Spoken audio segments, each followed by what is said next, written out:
morning, everyone. Good morning. I'm so happy to be here and so happy to be given the opportunity to speak this fine morning on how to reframe your adversity to become your audacity. So I'm going to first of all start by giving you a backstory because there is a reason why this is my core message that I share. And first of all, I would like to introduce myself, as Kyle has already done, just to give a kind of insight on what I do a bit more. I'm a daring and dynamic woman on a mission to ignite the growth mindset of the overwhelmed career and businesswoman that is a mother, so she can move from a place of adversity to a place of audacity. So I'll give you guys a backstory, a little bit about why this is my focus. So just imagine this, you hearing these 3 words, or I think it's about 5 words, just after your 19th birthday. Mounfig, your mother is dead. So these were the words that I heard just after my 19th birthday. And it was more shocking because I had just seen my mother less than an hour earlier. So my mother's death was earth-shattering for me. I got the rug pulled from under my feet and I fell flat on my face without the hope of being able to get back up again. So this adversity for me as a 19-year-old was too much to bear. And I wasn't just a regular 19-year-old that was confident, self-assured, and knew what she was doing. I was an awkward and very naive 19-year-old riddled with self-doubt and had a lot of issues with confidence. So like every other young girl, I always had the dream that my mother will be there for me on my wedding day, will help me take care of my babies, help me nurture them. When I start working, she'll give me a guide because she was a working mother as well as a teacher. You know, I always had that dream, but alas, I did not get to experience that in my own reality because on March 27th, 1996, I lost my 37-year-old mother to the cold hands of death. So what I've done for the last 28 years and counting is to work tirelessly to transform this great adversity and trauma to become my audacity, because I have watched a lot of people experience trauma and their life became stalemated as a result of it. So us as speakers, some of us have had stage fright and that has been our trauma. Some of us have issues with confidence, so we are scared to even pursue the career of speaking. So I'm here to tell each and every one of us that you can actually turn your adversity into audacity, whatever is making you feel less confident, whatever is making you have stage fright and all the things. So I'll go on to my story a little bit so you guys know how I started having this realization immediately on that day, the 27th of March, 1996. An elderly uncle approached me as I was writhing in pain and crying and just rolling all over the floor. Then he looked at me straight in the eye and he said, "Mounfig, you are now the mother to your younger siblings." As the oldest of the 4 children my mother had, that was a great wake-up call for me. So immediately I cleaned my tears, immediately. And my younger sister, 13 years old, that was latching on me, crying as well, I told her, "Clean your tears, let us pray." So less than 20 hours later, I also get a second wake-up call.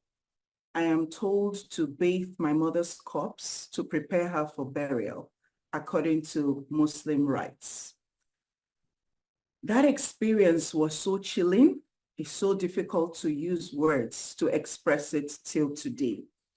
So I know what some of you might be thinking as you're listening to my story right now. You might be saying, this is too much for a young girl to bear, you know. So, but I would say that what is too much can be debatable because adversity will visit all of us, no matter who we are, where we are from, the family we were born in, and any situation that we have. What we need to be ready for is how we can reframe that adversity to become audacity so that we can be people that can triumph over our traumas. And some of you here might have had the experience of residing outside of Africa. And I have had that experience to live in Canada for almost 7 years. I just returned to Nigeria early last year. One thing that stood out while I was there, and I've had the privilege of traveling outside Nigeria to several parts of the Western world for the last 23 years. And for every encounter that I have, I notice that I stand out like a sore thumb. And I'm always like that kind of person that people notice anywhere I go. And I notice it not just in myself, but for other Africans that I have the opportunity to be around, which I'm always happy if I have that opportunity. So what I notice is the reason for this is because us in Africa, I don't know how it is in South Africa, but we have other many countries here. But here in Nigeria, things are very tough. So we all experience that toughness, and it shapes our outlook and our mindset. And that is also a way to cope over adversity. So challenges, this is a quote by Cicely Tyson I'm sharing right now. Challenges make you discover things about yourself that you never really knew. So each and every one of us listening, you know, what shapes our identity at the end of the day. And I know Charlotte talked about identity, not Charlotte, trying to remember her name. Chantel. I always mix your name, Charlotte. Please forgive me because of the CH.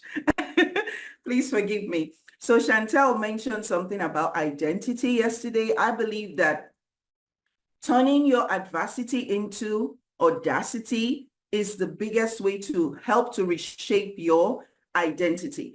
So Mounfig, that was shy and fearful, became fearless, bold, and assertive because grief visited me and it helped to shape my outlook on life. And it wasn't alien to me when I started discovering the audacious nature in me. So it shouldn't be alien to all of you. I started on noticing it when I reflected back in my own mother's life. In her short-lived life, I noticed how she was able to transform the adversity of losing her mother when she was in the adversity of losing her father when she was a young girl. That helped her to overcome the death of her mother when she was in her 20s. Something similar also happened to me. I was able to get more inner strength.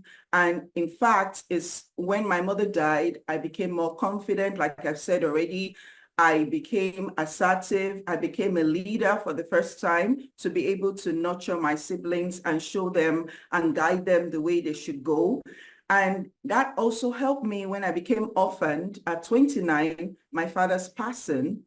And instead of now lamenting and crying, I asked myself, what is this debt here to teach me?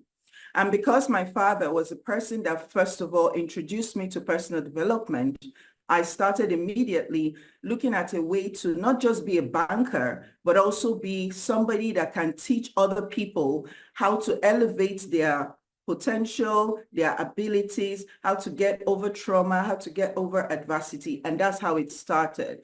You know, so my mother there's so many parts of her story that juxtaposes how she had to overcome adversity and become audacious. So that was what gave me that guiding light to like be that person that don't allow the bad things that happen to turn into bad realities. I believe each and every one of us has the ability to turn bad realities or bad situations into good realities, depending on how we interpret it. For example, my mother was given a negative, very bad diagnosis when she went through my birth, which was a near-death experience for her. They said she had valvular heart disease. And that was why it was so hard. I almost died at birth. She almost died as well. But she didn't allow that to limit her. She was always doing everything she could, going above and beyond. All right. So that is really what I wanted to share. So let's go into what adversity really means. So I wanted to juxtapose, this is my mom and this is me, So she went to all of these things, and I use her as a template to know that although her life was short-lived, she when she gave birth to me, she had me when she was 17. She gave up her dreams of going to school because of early marriage. But when she had me, she went back to school. And when she passed away, barely 20 hours, my village up until now in Edo State, Nigeria, has never seen the amount of visitors we had to come see somebody off that died. They had not seen, because she taught so many people. There was no internet, there was nothing, but our reach was very wide. So I believe that no matter the adversity we face, we can come over it, we can overcome it. So what really is adversity, and why should we? So that's why I believe that challenges don't come to make us better. Challenges don't come to make us bitter. It makes us to become better. So challenges make us better, not bitter. So what is adversity? Adversity is really a misfortune, a troubling situation, a hardship that you go through. There are so many types of adversity, and it can affect us physically, mentally, emotionally, financially, and in every facet of our life. It can happen in our career as speakers, it can happen in our homes as parents, our marriages. So as women, most of my clients are women. They wear so many hats. We wear so many hats as women. There are so many multifaceted things we are required to do, especially if we have careers and we are not stay-at-home moms. I believe that we are built as women to handle adversity and still thrive. So we should not allow the negative situations we experience to determine our own experiences in life. So I believe, and this is another quote I'd like to share, I don't know if I had the chance to put it here, is when you face a difficulty, know that that challenge will not destroy you, because instead, look at it that the challenge will not destroy you. Instead, it will promote you, it will increase you, and it will strengthen you. All right? So we've talked a lot about adversity. Let's go on to talk about audacity. All right? And that's where we need to be. That's the goal for today. So what is audacity? I really see audacity as an opportunity to be courageous. Audacity to me is an opportunity for us to be courageous. According to the dictionary, audacity is your ability to take bold risk. It means you are bold, you are daring, you are confident when it matters most. So what else can make you be like this woman that is so bold, confident, showing her powers? Because the only thing is something hard. They say no pain, no gain, high risk, high reward. So we need to always look at how we can turn adversity into audacity at every situation that we face in our lives, because the bigger the challenge, the bigger the opportunity for us to grow. All right? The bigger the challenge, the bigger it is for the opportunity for us to grow. So here, I try to juxtapose the relationship between adversity and audacity. I believe that adversity and audacity are unlikely siblings that don't seem to ever get along, but they found themselves in the same house. So they just have to learn to live with each other no matter the situation. That is really how I see adversity and audacity. They are related. But a lot of people look at adversity as an independent or as a lonely place just for them. They don't know that it can move from that point to becoming audacious. So from my own story, I believe that you guys should be able to notice that you need to be aware, innately aware, that The guts of audacity can be transformed to the guts of audacity. That is the guts that adversity came to visit you and made you feel so small. You can use it to develop the guts in you to become audacious. So how do you become strong amidst adversity? What can you do? Here are some pointers. Number one, use positive self-talk. The average person has 67,000 thoughts in a day that reverberates in their mind. 70% of those thoughts are negative. 70% of those thoughts are on repeat. So a lot of us are listening to other speakers since yesterday and the last few hours, and we are thinking, oh, this person speaks so well. When will I be able to speak like that? No, why don't you say, how can I be the best version of my own self as a speaker? In this situation I'm facing, how do I get over it? We should learn to use positive self-talk for ourselves, because the words you say after I am, you call into your life. If you say I am not enough, you will feel like you're less than. If you say I am enough, you will feel empowered, all right? The second way you can become audacious is you have to grow a thick skin in the face of negativity. You have to don't take negativity to heart. Take it very lightly. Take it with a pinch of salt. It has nothing to do with you. Negativity has nothing to do with you. You can stand above and beyond any negativity. The third way you can develop audacity despite the adversity you may have faced or you are currently facing, you need to learn to become under pressure. It is more difficult than it's more easier to say it than to practice it, but it is so necessary, because the anxiety we feel when there's adversity, the pain, the worry, and all those things, they make the adversity be prolonged in your situation. But when you are calm, when you're trying to maintain that equilibrium in your mind, maybe through mindfulness, through affirmations, through positive thinking, through self-encouragement, through self-validation, any tool you have in your toolkit to be able to stay focused, that really will go a long way to keep you calm under the pressure of all the issues, because pressure is part of life. Once you set up an intention to do something, adversity will come. It will come as a disruption. It will come as a distraction. It will come in any form. Each and every one of us, I am so sure, some of you, if you really reflect and you're sincere, you will notice there are some times in your life where you have made a plan, and all of a sudden, 2 weeks later, you're like, I didn't do that thing. Why? If you can connect the dots, you realize something happened that derailed you. Something happened that confused you, or somebody said, you think you can do that? That is also a form of adversity, that negative feedback you're getting. So we need to be able to be aware of that. We need to know ourselves, really. The first thing, which I couldn't write here, there are so many things you can do. Self-awareness is the biggest tool. You need to be highly self-aware to know your strengths, your weaknesses, how to identify your opportunities and what threatens you.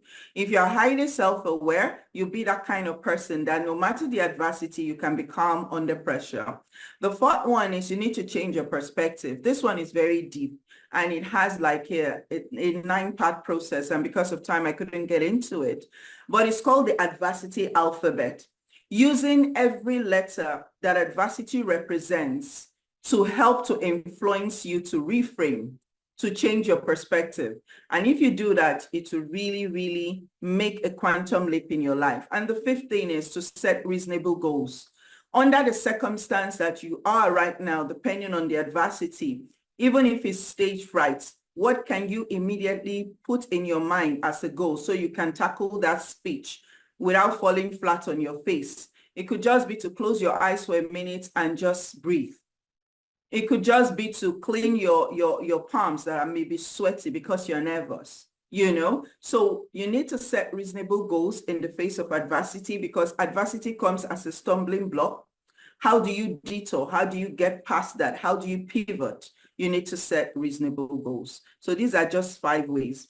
If you want to learn more about this, you guys should, somebody should maybe, I don't know, take a minute to scan the QR code here. You'll be able to get my book, the Life Sync Blueprint book, and learn in chapter 10 about the adversity alphabet. If you click on the barcode right now, you'll be able to get the book. When I finish, I will still come back to this slide so that I can leave it here for a bit while people ask their questions, so they could take this barcode. I think I have some more. So my own adversity to audacity milestone goes like this. From my adversity was motherless, my audacity, I'm now a mother figure to so many people. I have 6 children, like Kyle was able to tell us. Okay, these are everybody, my husband, me, and all of them. They are now between the ages of 26. The oldest is now 26, and the baby here is now 16. And I'm so grateful for that. It didn't come easy for us to get to this point, but it came with that conscious and continuous reframe that I'm talking about. I've moved from self-doubt, my adversity, to become self-made, in terms of now becoming confident, now influencing the other people to become confident, other people to improve their income, their impact, their influence. Zero confidence to confidence accelerator. I actually have a program called Self-Esteem Accelerator, and that is how I was able to make that transition. I was really dull. I was that kid that will fail and repeat so many exams. I don't think I'm that dull anymore. I'm now intelligent because I was able to walk through that adversity. I was shy, now I'm a leader. I'm still very introverted, but I don't get shy when I'm in networking situations, places like this, and where I need to be able to show what I can bring. From no impact to maximum impact, from no influence to maximum influence, from potential, I've been able to move to profit. From orphan, I've been able to move to mentor. From illness, I was very sick at some point in my life, so sick, but I was still able to help other people while being sick. Now I can heal other people using the message that I have. From voiceless to the voice. From awkward, I'm now skillful. So there are so many other milestones. I don't know if we'll have time to share, but I'll share with pictures. Like, I've written the book, the Life Sync Blueprint book, and it's doing so well. 300 copies sold in 3 months. I'm so grateful for that. I've been in a lot of speaking engagements. I've been on radio. This is a radio appearance. I've been to different things, different places. I wrote the book, We Are Unbreakable, with another co-author and other ladies as well. And it went on to become a bestseller in 2020, the worst year most of us ever faced in our lives in Canada. There's something else. I wrote an article about my beloved mother in Canada in a major magazine, and that also did very well. I got certified as a coach with the Certified Coaches Federation, as a master coach, as a life coach, as an executive coach. This is my own chapter of We Are Unbreakable book. I was able to do a lot of speaking engagements. You and I, Charlotte, I decided to honor Charlotte here. I have Charlotte here in the background with me when we spoke at an event here in Nigeria in January. All right. So that's part of my achievements. This is part of the article I wrote in the Canadian magazine. This is my dear husband. These are my children. One person is missing here, but I have the other picture I just showed that has everybody. So being a mama is the greatest thing that I never knew I could be, that losing my mom. So I'm so grateful for that. It's such a blessing. And writing this book is not a biography of any kind, but it helps people to make that transition that I have been able to make. So I want to thank you so much for listening. The barcode is also here for you to get the book. And I'm so grateful for the audience. Thank you so much, Kyle. Thank you, everyone, for having me.